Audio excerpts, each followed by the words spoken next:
Você já ouviu falar da Transnistria? Não? Até poucas semanas eu também não fazia ideia que esse lugar existia. A Transnistria faz parte de uma lista de países que não existem. Tá, ficou confuso. Então calma que a gente explica.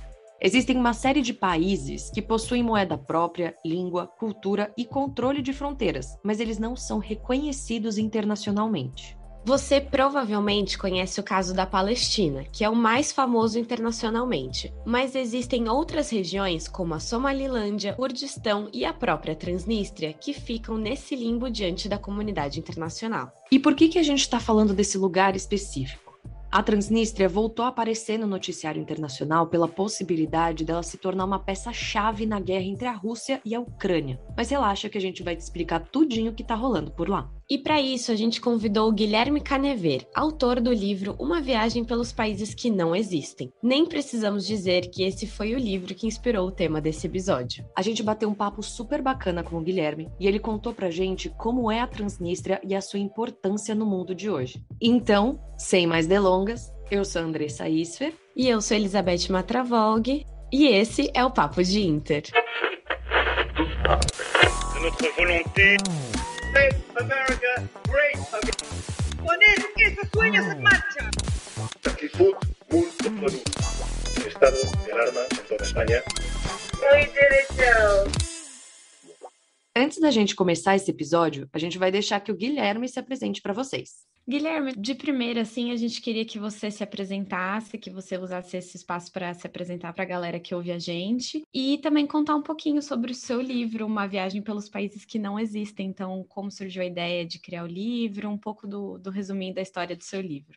Eu tenho 45 anos, eu sou de Curitiba e este projeto aí dos países que não existem, né, que acabou virando livro, ele acabou acontecendo bem por acaso, não foi uma coisa que eu pensei, não, vou viajar para os países que não existem. Em certo momento eu passei a pensar assim, mas inicialmente, numa viagem que eu fiz, já iniciei ela mais 10 anos atrás, que era uma volta ao mundo, né, que era para ser durante um ano, acabou durando quase 3 anos, e eu acabei passando pela Somalilândia, que é a porção norte, né, da Somália, região que é independente também há muito tempo, não é o tema de hoje, né, mas enfim. E foi onde me despertou um pouco a curiosidade aí por esses países que são de fato independentes, mas não são reconhecidos internacionalmente, ou têm às vezes um reconhecimento limitado. E eu acabei viajando depois para outros países e por acaso passei por outras também regiões separatistas, outros países que já tinham conquistado essa independência em guerras e tudo. E foi daí depois, muitos anos depois, né, ou alguns anos depois, que eu acabei criando o projeto para conhecer os países que eu não conhecia, esses que eram independentes também. Então, foi mais ou menos por aí. E eu lancei o livro dos países que não existem em 2016. Foi o meu terceiro livro de viagens, né? Eu tenho formação, sou engenheiro florestal como formação. Eu trabalho com outras coisas no momento, trabalhei muitos anos como engenheiro florestal. Mas eu tenho, assim, esse meu lado de viagens, né? Das minhas viagens sempre foram, assim, não de fazer turismo, mas muito de, enfim, conhecer o mundo, de entender um pouco. Gosto muito desses aspectos culturais, gosto muito de conversar com as pessoas. E esse, no caso desse livro dos países que não existem, pega muito essa parte aí de geopolítica, tudo que eu tenho um interesse bem grande também. Agora que o Guilherme contou um pouco sobre ele, vamos te falar um pouco sobre esse rolê todo de um país poder existir ou não. A definição de um país varia muito. Isso porque o mundo está em constante movimento. Há guerras civis, movimentos separatistas, anexações e uma série de coisas que sempre mudam a configuração de um país. Como o próprio Guilherme conta em seu livro, a ONU possui 193 países membros, enquanto a FIFA tem 209 países afiliados. Segundo o direito internacional, ser um país é ter uma população permanente, ter controle de fronteiras, capacidade de governar e ter relações com outros países do mundo.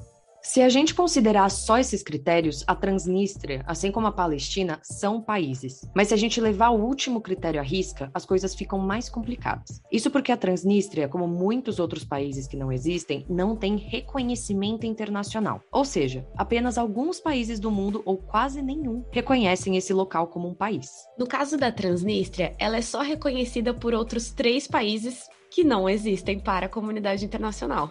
Mas, ao mesmo tempo, eles têm uma população de mais de 500 mil pessoas, têm moeda própria, que é o rublo da Transnistria, possui controle de fronteira com a Moldávia e se declaram independentes desde 1990, depois de um referendo que deu vitória aos separatistas com mais de 97% dos votos. Antes da gente voltar para o nosso papo com o Guilherme, a gente só vai esclarecer aqui onde fica a Transnistria. Esse país, ou não país, fica entre a Moldávia e a Ucrânia, bem ali no leste europeu, onde está acontecendo toda a treta da guerra. Mas a gente já chega lá. Vamos deixar o Guilherme contar o que é essa região e como é lá. E até para fazer um adendo, né? Tanto eu quanto a Beth, a gente leu o livro do Guilherme, quer dizer, a Beth está lendo nesse momento. E é um livro muito bacana, então a gente recomenda, tá? Para quem estiver ouvindo aí e quiser conhecer países que não existem. É muito legal, muito bacana. Vários lugares que eu nunca tinha ouvido falar. Isso é muito interessante. Não existem, mas existem sim. Exato, né? Aquela coisa, aquele paradigma ali. Guilherme, aí eu já vou pular para nossa segunda pergunta, que é até, né, explicando o que o Guilherme está fazendo aqui no Papo de Inter hoje. A gente te chamou para falar da Transnistria. A Transnistria recentemente, né, virou assunto no noticiário internacional por causa da guerra entre a Rússia e a Ucrânia. E a gente sabe que tem muita gente que nem conhece a Transnistria, nem sabe o que é. E a gente queria que você contasse pra gente o que é a Transnistria, né? E, tipo, como que foi conhecer o lugar? Como que é lá? O que você sentiu viajando por lá? Quando que você foi pra lá? Contar um pouquinho como foi essa sua viagem. Lá em 2014 já teve um pouco do noticiário, um pouco por causa da questão da Crimeia, né? Até da Ucrânia também, né? E tudo isso. Mas eu vou fazer jus aqui que ano passado a Transnistria foi muito falada, porque o Sheriff Tiraspol, que é um time de futebol da Transnistria, apresentado como Moldávia internacionalmente, mas ele é um time da Transnistria, de Tiraspol, que é a capital da Transnistria. Ele jogou a Champions League na Europa e ele chegou a vencer, foi assim, uma das maiores zebras da história da Champions League, que venceu o Real Madrid por 2-1. Então, tipo, um dos maiores times do mundo com um azarão da Transnistria, e a Transnistria venceu. Mas quem não é ligado em futebol e futebol europeu, eu não sou, mas eu acompanho e torço para esses times, gosto muito. Enfim, a Transnistria é essa região, tá? Na dissolução da União Soviética, tiveram diversas regiões que acabaram proclamando independente, né? E a Transnistria foi uma delas. Ela fica espremida entre a Moldávia, tá? Que a Moldávia, apesar de fazer parte da ONU, talvez muitas pessoas também não saibam, é ao lado da Romênia. E a Moldávia, etnicamente, ela também, são romenos, a língua moldava, ela é uma espécie de um romeno também, né? Então chamam moldavo, mas é praticamente a mesma língua. E tem a Transnistria, que ela fica esmagada entre a Moldávia e a Ucrânia. Então ela é uma região, um território bem pequeno, né? E assim, quando teve a dissolução da União Soviética, todas essas ex-repúblicas estavam se proclamando independentes e acho que até antes da própria Moldávia fazer parte das Nações Unidas, a Transnistria já proclamou a independência. Tiveram alguns anos de guerra até que ela venceu a guerra e tomou controle dessa região. E essa região da Transnistria, a maior parte da população é eslava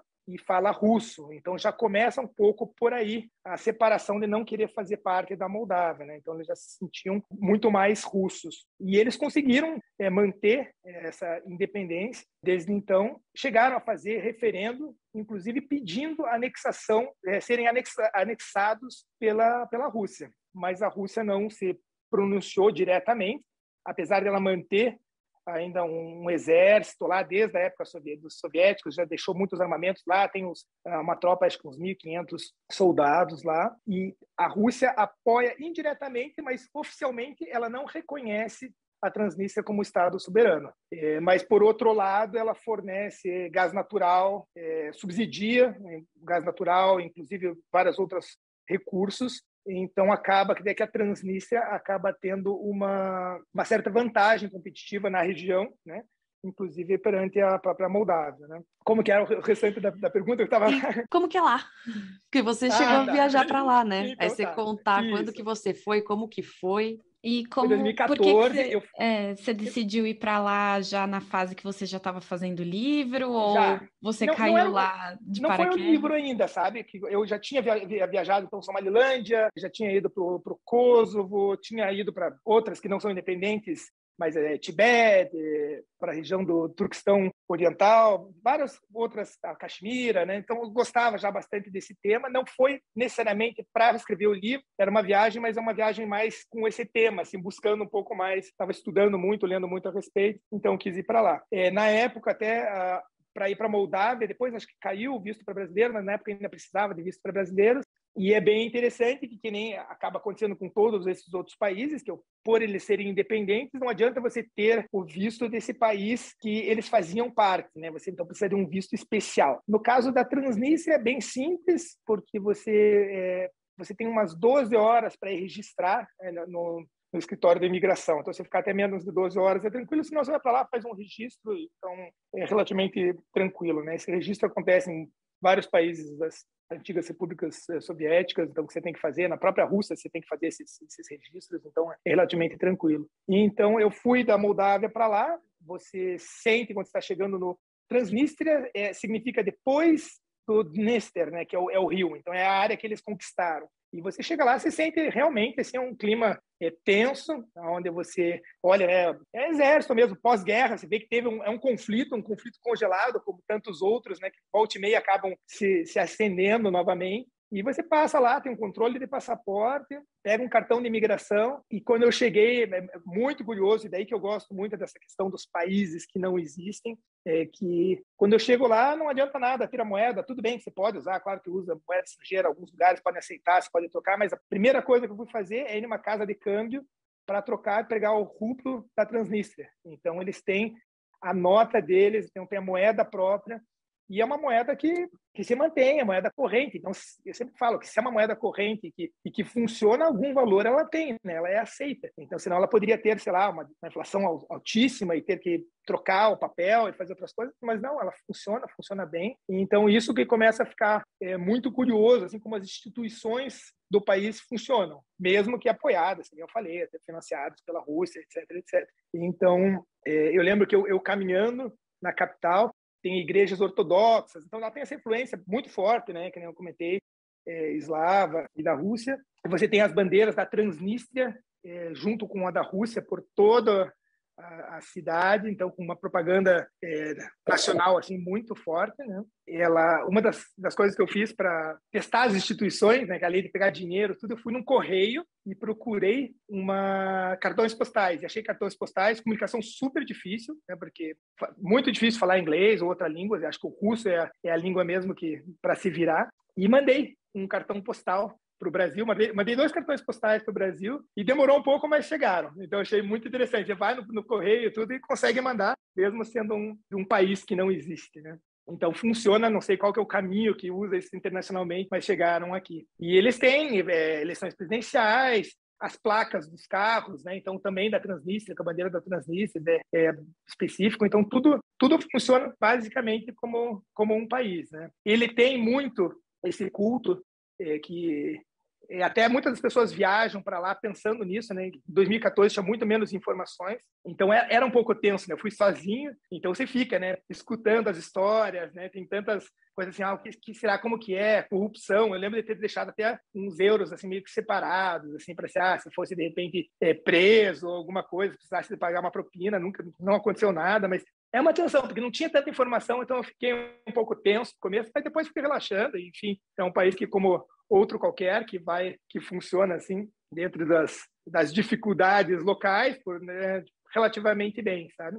Muitas bandeiras da Rússia, junto com a da Transnistria. A Transnistria, a bandeira dela até hoje, ela tem uma foice e um martelo, assim, então ele tem esse culto à União Soviética assim, muito forte. O brasão dela é também assim. E eles têm as ruas, Karl Marx, Lenina, 25 de outubro, então assim, muito ligado à era soviética, né? Por outro lado, eles têm Porsche. Eu tirei foto, uma das primeiras fotos que eu tirei lá era um Porsche com a placa da Transnistria andando. Então assim, tem o Lada, mas tem o Porsche, então é uma coisa assim que acaba sendo assim, esse culto, mas é um culto muito mais, nada em relação ao comunismo em si, mas mais a uma identidade, uma forma de ter uma identidade nacional, né? Então, é uma forma de unir o povo e de juntar em cima desse estado que seria a Transnistria. E existe uma placa bem grande e tudo, e eles adotam essa data, que é de 1792, que eles dizem que seria a fundação da Transnistria. Então, eles olham lá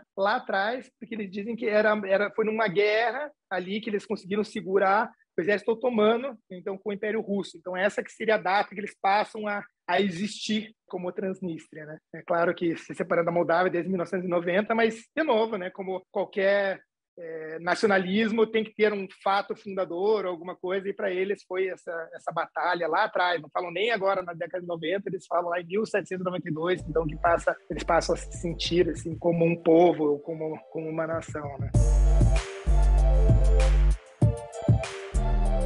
Nos nossos episódios sobre a guerra entre Rússia e Ucrânia, a gente falou muito sobre a Ucrânia ser um país que fez parte da União Soviética e que desde o fim do grupo, uma parte do país ainda se sente de alguma forma ligada à Rússia e outra quer individualidade da Ucrânia, sendo um país sem qualquer tipo de ligação com a Federação Russa. Isso foi um dos principais pontos da guerra da Ucrânia, mas o caso da Transnistria é diferente, como o Guilherme bem disse. Eles se separaram da Moldávia por não se sentirem parte da cultura do país, que está muito ligado à Romênia. Os transnístrios acabam tendo muito mais ligação com a Rússia do que com qualquer outro país à sua volta. E a Rússia, apesar de não reconhecer a Transnistria internacionalmente, é uma grande aliada do país que não existe. Por isso, a gente perguntou qual foi a impressão do Guilherme sobre a relação da Rússia com as pessoas que vivem na Transnistria.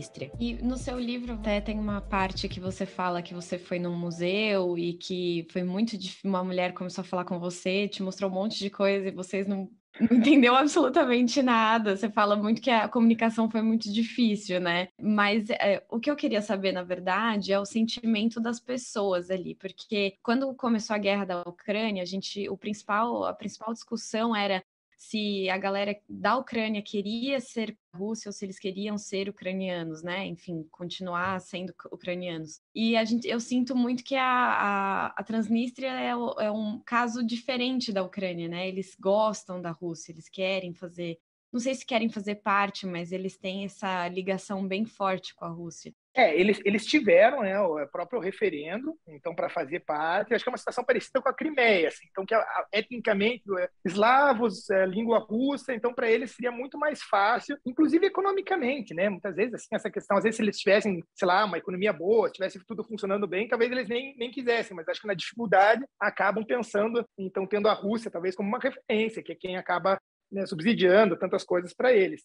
Então, eu acho que sim, eu acho que a população gostaria, mas ele tem um caso que foi muito curioso, que logo depois, quando teve o reconhecimento das repúblicas separatistas na Ucrânia, que a Rússia foi o início até quase da guerra, que a Rússia passou a reconhecer, Donetsk e Luhansk, a Ossétia do Sul, que é outro desses países que não existem, reconheceu, né, eles, e a Abkhazia também reconheceu. E a Transnistria se manteve neutra. Então, foi até muito curioso, porque a Transnistria é tão pró-Rússia, talvez uma das mais, assim, que já teve o referendo, que gostaria de fazer parte da Rússia, se manteve neutro. E o que acontece? Que toda essa região, e a própria Ucrânia, né, ela mudou muito, esses países, eles mudaram muito na Segunda Guerra Mundial, enfim, então perdeu parte da Polônia, Bielorrússia, então teve uma movimentações de fronteiras muito grandes. E a própria Transnistria já fez parte de uma região que seria a Ucrânia, mas de maioria russa, né? Porque a Ucrânia também não é uniforme, ela também tem, né, outras nacionalidades, né? Não é um país, quer dizer, é um estado, mas com diversas nações, né, e povos dentro. Então, a Transnistria acaba tendo uma ligação muito forte com a Ucrânia, é vizinha, né, da Ucrânia. Então, existem muitas famílias que têm parentes que estão na Ucrânia também, né? Então, apesar de eles terem essa ligação cultural e linguística com a Rússia, acaba que eles têm uma ligação muito forte de laços familiares com a Ucrânia também.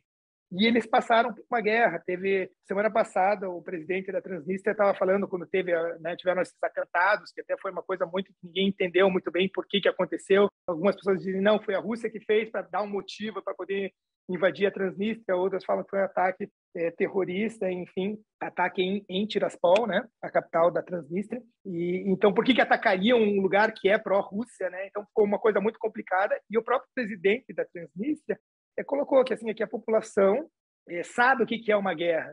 E mesmo sabendo que é uma guerra, então eles preferem a paz. E que ele gostaria de ser reconhecido pelo meio da paz. Então, pelo menos esse é o discurso, vamos ver o desenrolar, né? Eu acho que é uma região que seria super estratégica para a Rússia, se ela conseguiria contornar, né, ali toda essa parte do sul da Ucrânia, então pode ser realmente muito importante militarmente, mas aparentemente o povo assim, ele quer se manter, de certa maneira, neutro e longe da guerra, né? Na minha viagem, eu tenho alguns contatos lá, eu tinha feito, sempre nessas viagens, eu consigo fazer uns contatos pela internet, e muitas vezes acabo até me hospedando na casa de locais e tudo, e saio para tomar ou um café ou uma vodka, e, enfim, é o jeito de eu conhecer, né? Então, até narro no meu livro, em muitos outros países, esse contato, mas a Transnistria foi a que eu acabei não tendo nada assim que eu consegui programar com antecedência. Então, lá acabou sendo mais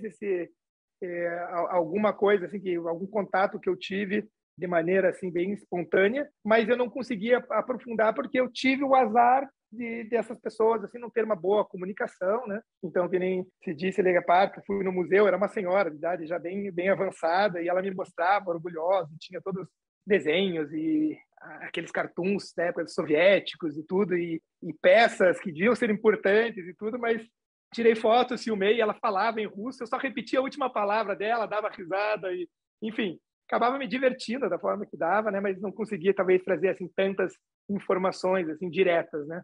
Você acaba absorvendo, né, o que você vê, o que você ouve, mesmo não entendendo nada. Mas então o que você observou mais é essa influência russa forte, né, por lá. Muito, muito.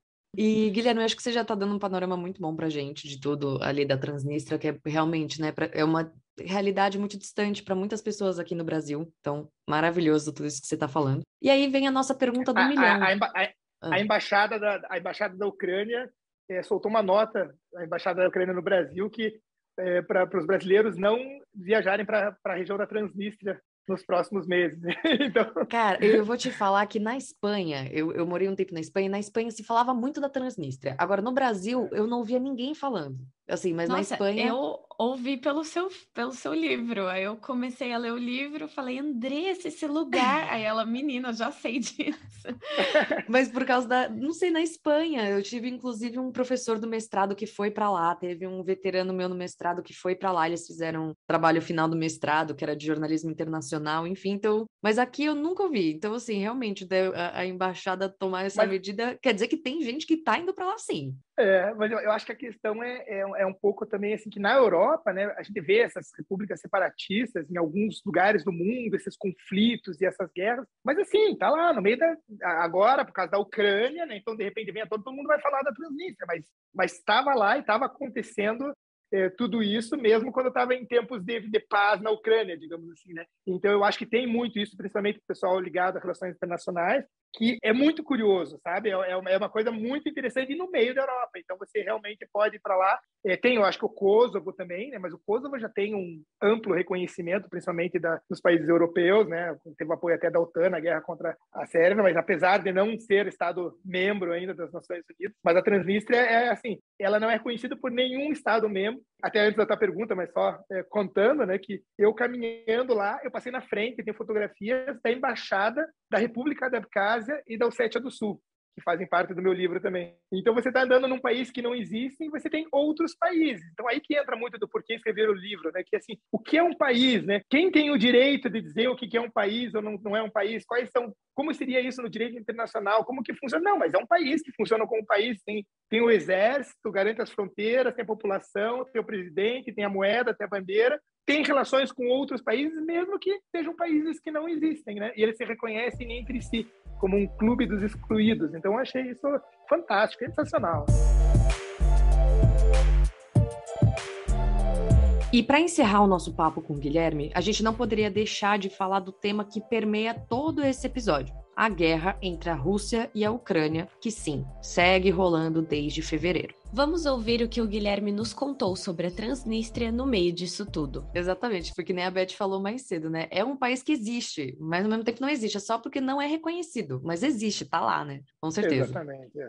E Guilherme, aí a nossa última perguntinha, ou penúltima perguntinha, depende do que for surgir aí no meio do caminho. Qual que é a importância da Transnistria, ao seu ver, na guerra com a Ucrânia? Porque é isso, né? Recentemente vem falando muito da Transnistria no meio dessa guerra e a gente queria ouvir de você. Por que que isso surgiu agora? que a galera tá focando na Transnistria agora? Por que que ela é tão importante na guerra da Rússia com a Ucrânia? Bem, acaba isolando a Transnistria. Ela vai, a Rússia tem força, vem vindo do leste, né? Então, aonde é uma região da Ucrânia que já tinha maioria russa, né? Então você tem uma população russa muito grande, um apoio à Rússia muito grande e é conectado diretamente com a Rússia. Então é muito fácil de entrar por ali e de dominar, tanto militarmente, não muito fácil não, porque não está sendo fácil para a Rússia, né? Mas enfim, mas até dessa questão da população russa que é ucraniana, né? Depois a gente fala russo e pensa assim, não, mas é russo, então deveria estar na Rússia. Não tem nada a ver. O brasileiro tem muito isso, né? Porque a gente está acostumado que aqui é tudo misturado, mas não, você tem povos que vivem em outros estados há séculos e isso sempre acontece, né? Você tem um estado e uma nação, são coisas diferentes, né? E essas populações, né, então estão lá há muito tempo. É claro que também a União Soviética jogou muito isso de jogar as populações de um lado e para o outro, né? Isso acabou acontecendo bastante. Mas enfim, então tem esse acesso pela Rússia muito fácil e ela passou a bloquear também pelo sul o acesso ao mar, né? Então e a Crimeia ali e tudo, então começa a fazer isso. Então, quando ela começa a isolar, e ela chega em Odessa, o que seria... Tem uma pequena península ali e ela sobe, então, para quem olha o mapa, ela começa a subir. Então, ela começa realmente a cercar a parte da Ucrânia, né? Então, ela tem a leste e a sul e começa a cercar pelo outro lado. Então, estrategicamente, faz muito sentido, principalmente pelo fato de já ter essas tropas, por mais que sejam poucos, né, mas já tem bases militares, você já tem tropas russas ali, e inclusive acaba sendo uma região relativamente frágil se eles não tiverem agora um apoio maior, porque é uma guerra, né, um fato grande. Agora, não sei estrategicamente o que pensa, né? Ninguém consegue pensar o que o Putin pensa, na verdade, né? Mas talvez o Dugin consiga, mas... Então, eu acho que ali acaba então isolando toda essa parte que vem do leste, sul e subindo um pouco. Então, eu acho que é uma forma, assim, dá para ver. Nossa, desde o começo da guerra eu ficava pensando, nossa, e a Transnistria? E me surpreendeu muito de não ter sido arrastada pela guerra antes. Até deles quererem participar da guerra, no sentido né, com apoio russo e até para talvez ser anexado, né? Mas agora eu senti que, de certa maneira, a população não quer, mas que está em vias de ser, assim, querendo ou não, acabar. Existe quase uma aposta, né? Cada semana, assim, quando que vai acontecer, o que vai acontecer, são as notícias que saem, que realmente eles podem ser arrastados para a guerra, querendo ou não, né? Facilmente. Só voltando, outra coisa curiosa, que eu até falei do Sheriff Tiraspol, né? Existe toda uma série de empresas, tá? E que a gente fala muito hoje, né, dos oligarcas russos e tudo, e isso acontece na Transnistria também. Eu até fiquei morrendo de vergonha. Eu fui entrevistado quando eu lancei meu livro em 2020. Eu lancei o meu livro em inglês. Teve uma boa repercussão internacional e eu falei para diversos países, inclusive para a televisão da Moldávia, né? E eles cutucaram muito essa parte, qual que era a minha impressão, o que queria saber. E eu, um tema meio sensível, assim, né? Mas você anda na rua, além do estádio de futebol do Tiraspol, que é incrível, padrão FIFA, daqueles, assim, muito bons, loja de conveniência, de posto de gasolina, supermercados, assim, eles estão por tudo, né? Então, assim, é uma empresa que domina junto com outras empresas. Então, você vê que tem algumas famílias que dominam a economia local, assim, tipo, fortemente, assim, sabe? É uma coisa, assim, é muito visível. E o dono do Sheriff, Victor Gusan, ele é da Transnistria, tá? Ele tem todas as empresas e tudo que movimenta, dizem que movimenta quase 30% da economia do país, é esse grupo de empresas. Tá? Não sei exatamente se é isso, mas é o que se fala. Ele tem nacionalidade ucraniana também, passaporte ucraniano. Então, ele é da Transnistria, provavelmente ele é etnicamente russo, fala russo, né? Mas ele também tem uma cidadania ucraniana, provavelmente ele deve ter casa na Ucrânia, família na Ucrânia. Então, assim, e são as pessoas que acabam decidindo muitas vezes eleições ou participam, não que vão indicar, mas que se alguém vai se candidatar, vai fazer parte disso, né? Então, aí você vê mais um motivo que não é só dos laços familiares da população em geral, mas como também das famílias que detêm um poder econômico, né? É uma região que tá tudo interligado, né? É muito difícil separar uma coisa da outra. Antes de puxar o encerramento do episódio, a gente não poderia deixar de te contar um pouco do que vem rolando na guerra da Ucrânia nesses últimos meses. Como o Guilherme disse, a Transnistria apareceu ali no meio como um país estratégico para a Rússia, como um território de maioria pró-russa que também poderia ser anexado, mas a gente tem que lembrar dos vizinhos dela. A Moldávia não faz parte da OTAN e nem deu sinais para isso. Mas em fevereiro de 2022, o país pediu para fazer parte da União Europeia junto da Geórgia e da própria Ucrânia. Atualmente, a Moldávia tem uma série de acordos com a União Europeia. Ou seja, um ataque à Transnistria e uma guerra com a Moldávia poderia envolver mais gente no conflito e ninguém quer isso. Te trazendo informações mais atuais do que vem rolando por ali, no dia 9 de maio foi celebrado na Rússia o Dia da Vitória, em que a então União Soviética venceu os nazistas em 1945. O mundo todo parou para ver o desfile de 2022, achando que o Putin ia causar no evento. Isso porque ele insiste em dizer que invadiu a Ucrânia para combater nazistas que estariam por ali e ameaçavam o povo pró-Rússia que vive por lá. A galera achou que ele ia declarar formalmente guerra à Ucrânia, ou que ia declarar que venceu a Ucrânia na guerra, ou até mesmo que ia anunciar uma nova fase do conflito. Mas, para surpresa de todos, nada disso rolou. Putin, como sempre, foi contra tudo que estavam esperando e fez um discurso como todos os outros, alegando que invadiu a Ucrânia para proteger o povo, defendendo as suas decisões. E nisso, os bombardeios continuam. A Rússia segue avançando para o leste do país, atacando cidades importantes no caminho e deixando centenas de mortos e feridos. E a Ucrânia, por outro lado, também segue resistindo à invasão russa. Que a União Soviética acabou unindo laços inseparáveis, assim. Guilherme, a gente queria saber se você tem mais alguma coisa que você queira comentar sobre a Transnistria, sobre seu livro, faz seu jabá, fica à vontade. Eu acho que é muito curioso, a gente pensa, né, na Transnistria como um país que quer se tornar independente, que fala para se anexar à Rússia, mas a gente tem que lembrar que a Rússia também, a Federação Russa, ela é feita de diversas repúblicas, né? E até não tanto tempo atrás, muito depois da independência da Transnistria também, teve a própria guerra da Chechênia, né? E outros lugares que era a mesma coisa, acabava tendo repúblicas separatistas dentro da Rússia que não queriam fazer parte da Rússia e que duas guerras brutais e que hoje a gente viu até que estavam enviando soldados e tudo, super aliados por questões econômicas. É óbvio que a Rússia despejou um monte de dinheiro. Eu fui para Grozny, a capital da Chechênia, então você vê que é um super se desenvolvendo e tudo. Então, assim, quando tem vontade política e tudo, acaba se desenvolvendo e esquecem essa coisa, se é para se separar ou não. Muitas vezes até o sentimento separatista é quando está com dificuldades, e muitas vezes econômicas e tudo, então você acaba sentindo, assim, precisando criar um fato, alguma coisa para dar uma mexida, né? Mas quando tudo vai bem, em geral, as pessoas não querem se separar, né? Você já ouviu falar a Suíça falar de separar a parte francesa da alemã, da Itália? Não, ninguém fala, né? A Suíça está bom como a Suíça, mesmo dentro de outros países que têm culturas semelhantes a cada uma dos seus povos, né? Então, eu sempre cito isso. Então, no meu livro dos países que não existem, eu falo de 10 desses países de fato independentes. Também cito um pouco de algumas outras regiões, que nem eu falei agora, assim, que eu fui para a Ossétia do Norte, a Chechênia, o Kurdistão, que é muito interessante também, que também é um povo, né, que não tem Estado. Então, eu acabo citando também algumas outras, de uma maneira bem mais breve, mas falando bastante aí sobre Somalilândia, Abcásia, Kosovo, Chipre do Norte e Transnistria. Todos esses países. E Transnistria. Capítulo 1. Por acaso, porque não é em ordem cronológica, nada, mas por acaso foi o capítulo 1 do livro. Foi para me incentivar a fazer esse episódio. Olha só, hein? Foi. Que a Beth me ligou correndo.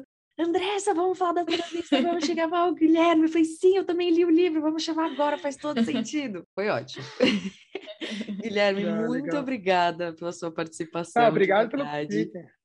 Foi ótimo. Foi bacana demais. Nossa, muito legal conversar com você. E agora eu vou terminar de ler o livro ainda mais feliz. Para quem quiser, tá na Amazon, tem até para quem tem o Unlimited, tá gratuito lá para ler o e-book. Até tinha uma época que estava no Prime, ali, não sei, no Prime Reading, não sei se está ainda, mas enfim. E se não, nas principais livrarias também. Tem outros três livros também, então já que você falou do Jabá, você vai falar rapidinho, que é o início daquela minha volta ao mundo, que é o de Cape Town a Muscat, uma aventura pela África, que é a minha viagem da África do Sul até o Djibouti, passando por 15 países, aí a Somalilândia é um deles, então é o único país que está em 2 livros. E fui para Iêmen também, que é muito interessante, pré-guerra, Yoman, está nesse livro, apesar de ser da África, mas estava pegando. Depois tem um outro que é de Istambul a Nova Delhi, uma aventura pela Rota da Seda, que eu saio da Turquia e vou até a Índia, passando por todas essas ex-repúblicas soviéticas, passo pelo Irã, passo pelo Kurdistão também, mas Uzbequistão, Cazaquistão, Quirguistão, até chegar em Xinjiang, que é a república separatista na China, né, dos uigures, que a gente tem visto muito também, e desço pelo Paquistão. Aí, uma viagem pelos países que não existem, e meu último livro, que é o Destinos Invisíveis, que é sobre 18 países do continente africano, mas também que é Serra Leoa, Libéria, Mali, Níger, países que estão fora aí da rota turística, que também tá bem interessante. Ai, que vontade de viajar. Exato. Guilherme, você tem a vida dos nossos sonhos. A gente quer louca para viajar, conhecer todos esses lugares. Ah, legal. Mas é isso, Guilherme. Fica aqui também o nosso convite para mais episódios, tá? Mais para frente, quando a gente quiser falar de outros países, que tem muita coisa interessante aí para falar sobre. E o nosso muito, muito, muito obrigada pela sua participação. De verdade, foi um papo muito bacana. E é isso. É isso, obrigada. Obrigado, Beth. Obrigado, Andressa. E a todos os ouvintes também, né? Isso. Importante. E aí, quem não gravou o nome do Guilherme, vai lá no Papo de Inter, que a gente vai postar uns stories, uns posts, umas coisas ali dele, e aí a galera pode seguir também, e aí atrás dos livros, e vai tudo. Isso. Guilherme Uma Canevet. viagem pelos países que não existem. Então. É isso. Obrigada, viu? Obrigado. Até mais. E antes da gente encerrar esse episódio, a gente não poderia de deixar aquele super obrigada ao Guilherme por ter separado um tempinho da agenda dele para conversar com a gente, contar sobre a Transnistria e sobre o livro dele. Claro, gente, não deixem de ler o livro dele, que tá demais. Se vocês curtem o Papo de Inter, com certeza, vocês vão curtir uma viagem pelos países que não existem. O nosso muito obrigada, Guilherme. E claro, não esquece de seguir o Papo de Inter nas redes sociais, no @Papo de Inter Podcast no Instagram, no Papo de Inter _pod no Twitter e agora também no TikTok, no @Papo de Inter. A gente adora ver vocês por lá, comentando, reagindo, deixando reviews, feedbacks, enfim. Toda a participação de vocês é muito bem-vinda. É isso, até a próxima. Até a próxima, muito obrigada.